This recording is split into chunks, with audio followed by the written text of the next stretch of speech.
Hello నమస్తే. Just ఒక 3:30 ఆ టైంలో నేను ఒక వీడియో మాట్లాడాను. అది బిజినెస్ లైన్ వాళ్ళు రాసినటువంటి ఈ డెట్ రీస్ట్రక్చరింగ్ కోసమని ఈ ప్యాకేజ్ ఇస్తున్నారు. జపాన్ కంపెనీని తీసుకురాబోతున్నారు అని జెప్పేసి ఒక వీడియోలో నేను మాట్లాడాను. మాట్లాడానంటే అర్థం అది ఒక పేపర్ చదివాను. అది పేపర్‌లో వాళ్ళు రాస్తే చదివాను అంతే. నాకు మాత్రం తెలీదు గదా! ఓకే. బిజినెస్ లైన్ వాళ్ళు రాస్తే దాన్ని మీకు ఎక్స్‌ప్లెయిన్ చేశాను. అప్పటికి వీళ్ళు ప్రెస్ మీట్ పెట్టలేదు. అఫీషియల్‌గా స్టేట్మెంట్ రాలేదు. తను బిజినెస్ లైన్ అతను రాసింది మీకు ఎక్స్‌ప్లెయిన్ చేశాను. ఇప్పుడు ప్రెస్ మీట్ పెట్టారు. ఇప్పుడు ప్రెస్ మీట్ పెట్టిన తర్వాత మళ్ళీ వీడియో పెడుతున్నాను. ఇప్పుడు ఈయన సరే ఈ భజన ప్రెస్ మీట్ ఎలాగో దాని సంగతి వదిలేయండి. మనోళ్ళు భజన చేశారు గదా! ప్రధానమంత్రి నరేంద్ర మోడీ గారిని, ఈ స్టీల్ మినిస్టర్ కుమారస్వామి గారిని మనోళ్ళు భజన ఏదైతే చేశారో ఆ భజన సంగతి పక్కన పడేయండి. ఓకే. అది ఎట్లా మనోళ్ళు చేయాలి కాబట్టి చేశారు. బట్ కుమారస్వామి గారు ఏదైతే మాట్లాడారో సెంట్రల్ మినిస్టర్ దాని గురించి ఆయన మాట్లాడిన కొన్ని పాయింట్‌లని నేను 3:30కి బిజినెస్ లైన్ వాళ్ళు రాసిన దాన్ని 2 కోఇన్సిడెన్స్ చేసుకుంటూ అంటే కొరిలేట్ చేసుకుంటూ బిజినెస్ లైన్ వాళ్ళు రాసింది, ఈళ్ళు రాసింది ఒకటేనా అని కొరిలేట్ చేసి చూస్తే కరెక్ట్‌గా బిజినెస్ లైన్ వాళ్ళు ఏదైతే రాసారో అదే ఇప్పుడు ఈయన ప్రెస్ మీట్‌లో పెట్టారని ఒకటైతే మనకి క్లారిటీ వచ్చేసింది. అదేంటి ఫస్ట్ ఆఫ్ ఆల్ ఆయన ఈ లోన్ రీస్ట్రక్చరింగ్ గురించే మాట్లాడారు. వాళ్ళిప్పుడు లోన్ తీసుకున్నారు. లోన్ తీసుకొని డౌన్‌ఫాల్ స్టార్ట్ అయింది. సో, ఇప్పుడు central government is forced to support them financially. So, it is 100% loan restructuring అది బిజినెస్ లైన్ అతను రాసింది అది. లోన్ రీస్ట్రక్చరింగ్ సంబంధించినటువంటి ప్యాకేజీ అన్నారు. సో, ఆయన కన్ఫర్మ్ చేశారు అది. ఒకటి.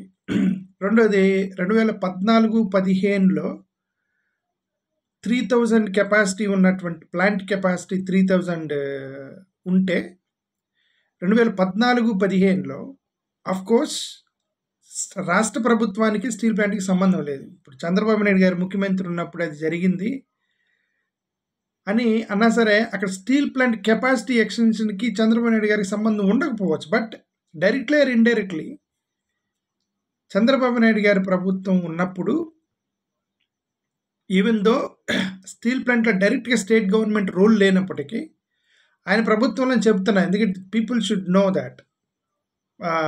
People should know when it is happening అని. చంద్రబాబు నాయుడు గారు 14-15లో వాళ్ళు 11,000 కోట్ల రూపాయలు అప్పు తీసుకున్నారు. ఎవరు? Steel plant has raised 11,000 crores during 14-15 during TDP government అప్పుడు. ఓకే. అప్పు తీసుకున్నారట. అప్పు తీసుకొని 6.5 కెపాసిటీకి వెళ్ళారు. మళ్ళా 16-17లో దాన్ని మళ్ళీ 7.5 కెపాసిటీకి పెంచారు. అంటే 7.5 కెపాసిటీకి పెంచారు అంటే అర్థం 7.5 అక్కడి నుంచి డౌన్‌ఫాల్ స్టార్ట్ అయింది అని అన్నారు. అంటే 14-19 మధ్యలోనే స్టీల్ ప్లాంట్‌కి డౌన్‌ఫాల్ స్టార్ట్ అయిందని సాక్షాత్తు ఆయన చెప్పింది అది. ఎవరు? కుమారస్వామి గారు చెప్పారు. ఈ 14-19 మధ్యలోనే స్టీల్ ప్లాంట్‌కి యాక్చువల్ డౌన్‌ఫాల్ స్టార్ట్ అయింది. ఓకే. 20లో అయితే 18-19లో ప్రాఫిట్ వచ్చింది. 20-21లో కూడా ప్రాఫిట్ వచ్చిందట. 21లో 100% డిస్ఇన్వెస్ట్‌మెంట్‌కి సెంట్రల్ గవర్నమెంట్ ప్లాన్ చేసింది. అంటే 100% ప్రైవేటైజేషన్‌కి సెంట్రల్ గవర్నమెంట్ ప్లాన్ చేస్తే అప్పుడు 2021లో రాష్ట్ర ప్రభుత్వము ప్రైవేటైజేషన్ మేము వ్యతిరేకిస్తున్నామని ఒక రిజల్యూషన్ చేసి పాస్ చేసి మా దగ్గరికి పంపించారు. అంటే జగన్మోహన్ రెడ్డి గారి ప్రభుత్వం అది. జగన్మోహన్ రెడ్డి గారి ప్రభుత్వంలో జగన్మోహన్ రెడ్డి గారు ప్రైవేటైజేషన్ వ్యతిరేకిస్తూ రిజల్యూషన్ పాస్ చేసి పంపించారు కాబట్టి మేము రీథింక్ చేశాము. అక్కడి నుంచి ప్రైవేటైజేషన్ ప్రాసెస్ ముందుకు వెళ్ళలేదు అన్నారంటే ఇప్పుడు అర్థమైంది జగన్మోహన్ రెడ్డి గారే ప్రైవేటైజేషన్ ఆపాను అని చెప్పారు కదా. ప్రైవేటైజేషన్ ఆపింది నేనే అని జగన్ గారు చెప్పారు కదా గతంలో. ఇప్పుడు దీన్ని బట్టి ఇప్పుడు ఆయన కుమారస్వామి గారు చెప్పింది 21లో వీళ్ళు ఎప్పుడైతే రాష్ట్ర ప్రభుత్వం అపోజ్ చేస్తున్నట్టు రిజల్యూషన్ పంపించారో మేము ముందుకు వెళ్ళలేకపోయాం అన్నారు. అది కన్ఫర్మ్ చేశారు. So it is Jaganmohan Reddy who stopped privatisation. That is one point. Okay, ఇంకొకటి ఏమన్నారంటే ఇప్పుడు దీన్ని ఆపడానికి, ఇప్పుడు ఈ రీస్ట్రక్చరింగ్కి వెళ్ళటానికి మేము ఫైనాన్స్ మినిస్టర్ దగ్గరికి వెళ్తే ఫైనాన్స్ మినిస్టర్ని మేము కన్విన్స్ చేసాము. ఫైనాన్స్ మినిస్టర్ ఫైనాన్షియల్గా హెల్ప్ చేయమంటే కొన్ని సలహాలు ఇచ్చి షీ అడ్వైజ్డ్ సంథింగ్స్ అని అన్నారు. ఏంటి ఆ అడ్వైజ్లు ఏంటి అని అంటే చెప్పలేదు కదా. ఆమె కొన్ని సలహాలు ఇచ్చారు అన్నారు. ఆ సలహాలే ఇదిగో ఈ యొక్క జపాన్ వాడి కంపెనీది. అది బిజినెస్ లైన్ కూడా రాశాడు. ఇప్పుడు ఏదైతే ఆయన ఆమె కొన్ని సలహాలు ఇచ్చింది అని అన్నాడో ఆ సలహాలే ఈ జపాన్ కంపెనీది అని నేను అనుకుంటున్నా. ఎందుకంటే ఆయన చెప్పలేదు ఆ సలహాలు ఏంటో. బిజినెస్ లైన్ ఒకటి రాశాడుగా, బిజినెస్ లైన్లో రాశారు కదా అది.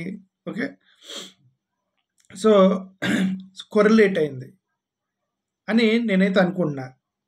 Okay, she has given some advises అన్నారు. రెండోది క్యాబినెట్ మినిస్టర్స్ కూడా కొన్ని సలహాలు ఇచ్చారు రీస్ట్రక్చరింగ్కి వెళ్ళమని. సో ఫైనాన్షియల్ సపోర్ట్ చేస్తున్నామన్నారు. ఇంకొకటి కూడా ఆ బిజినెస్ లైన్ ఒకటి రాశారు. స్టేట్ బ్యాంక్ ఆఫ్ ఇండియా ఈ యొక్క డెట్ రీస్ట్రక్చరింగ్ అంటే డెట్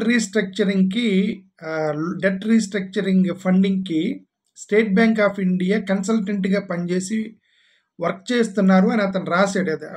జస్ట్ 3 గంటలకు పెట్టిన వీడియోని నేను చదివి వినిపించాను మీకు. స్టేట్ బ్యాంక్ ఆఫ్ ఇండియా ఇతను చెప్పాడు, ఈ minister under the leadership of State Bank of India అనే పదం వాడాడు. సో అంటే బిజినెస్ లైన్ అతను రాసింది కరెక్ట్.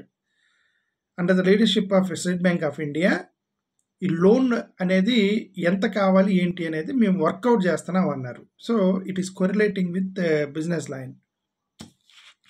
సో అయితే ప్రైవేటైజేషన్ చేస్తారంటే privatisation idea will not arise now అన్నారు. ఎందుకంటే ఇప్పుడు వాళ్ళు రీస్ట్రక్చరింగ్ వెళ్తున్నారు కాబట్టి 100% డిస్ఇన్వెస్ట్మెంట్ అనేటువంటిది ఆ point it will not arise now. భవిష్యత్తులో అరైజ్ అయితే అవ్వచ్చు, ఇప్పుడైతే అరైజ్, ఎందుకంటే ఇప్పుడు వాళ్ళు రీస్ట్రక్చరింగ్కి వెళ్ళారు కాబట్టి. అదొకటి మాట్లాడారు. మరి సెయిల్లో మెర్జర్ చేస్తారంటే merger will not be there అని కూడా చెప్పారండి. మరి మెర్జర్ ఇప్పుడు చేయట్లేదు అని కూడా చెప్పారు. మెర్జర్ ఎందుకు చేయట్లేదు మేము గవర్నమెంట్ని అడిగితే అదే ఆయన కుమారస్వామి గారిని మెర్జర్ చేయటానికి మీ ప్రాబ్లం ఏంటి? When you are ready to give 11,000 17,000 అన్నారులేండి బిజినెస్ లైన్లో. ఇప్పుడు ఫస్ట్ ఇన్స్టాల్మెంట్లు 11,000 ఏమి ఇస్తున్నారు కదా, 10,500 300. ఓకే, ఇప్పుడు ఫస్ట్ ఇన్స్టాల్మెంట్లు ఆయన చెప్పే క్లారిటీ ఇచ్చారు కదా, 25,000 కోట్ల రూపాయలు అప్పు ఉంది, 17,000 కోట్ల రూపాయలు మేము మెటీరియల్కి మేము ఏదో మెటీరియలైజ్ చేద్దామని అది అనుకున్నాము. ఫస్ట్ ఇన్స్టాల్మెంట్ కింద మేము 10,000 ఇస్తున్నాం అని అన్నారు. ఓకే, సరే మొత్తం 17,000 బిజినెస్ లైన్ రాసింది. ఇప్పుడు ఇవన్నీ సింక్రనైజ్ అయినప్పుడు మరి అతను బిజినెస్ లైన్ అతను రాసిన జపాన్ స్టోరీ కూడా కరెక్టే కదా అని నేను చెప్తున్నాను. అది ఇంకా బిజినెస్ లైన్ వాళ్ళు రాసిన మొత్తం కరెక్ట్ అయినప్పుడు ఆ జపాన్ స్టోరీ కూడా జపాన్ కంపెనీ ద్వారా మోడర్నైజేషన్ పేరుతోటి వాళ్ళు కొన్ని కంపెనీలు తీసుకొస్తున్నారు. వాళ్ళు స్టీల్ ప్లాంట్లో ఇన్వాల్వ్ అవుతారా అనేది కన్ఫర్మ్ చేశాడు ఈయన కుమారస్వామి గారు. నమస్కారం, థ్యాంక్ యూ.